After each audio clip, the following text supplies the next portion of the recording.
Imaginez, vous dormez dans votre tente sur une montagne isolée par moins 30 degrés. Soudain, une terreur absolue vous saisit.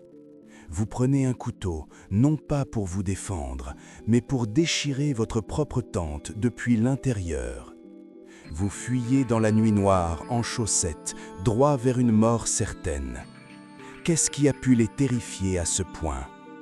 Bienvenue dans l'affaire du col Dyatlov, le mystère que même le KGB n'a jamais pu résoudre.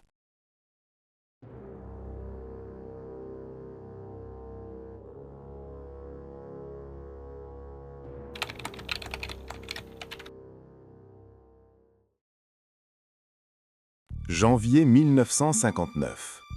Igor Dyatlov guide un groupe de 9 étudiants expérimentés dans l'Oural.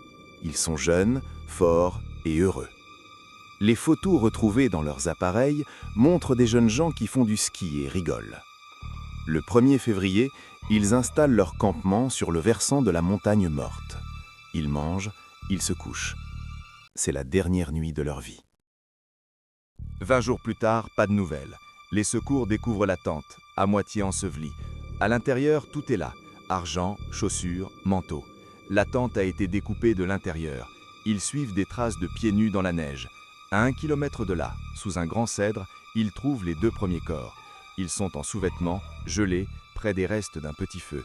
Ils sont morts d'hypothermie en tentant de fuir. Mais c'est 2 mois plus tard, quand la neige fond, que l'histoire bascule dans l'horreur absolue. On découvre les 4 derniers randonneurs au fond d'un ravin. Eux ne sont pas morts de froid. Ils ont été massacrés.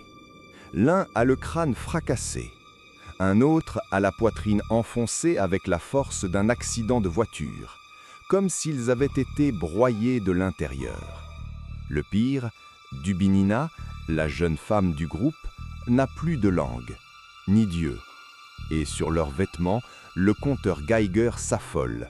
On retrouve des traces de radioactivité. Alors, que s'est-il passé? Attaque d'une créature inconnue? Une photo floue sème le doute.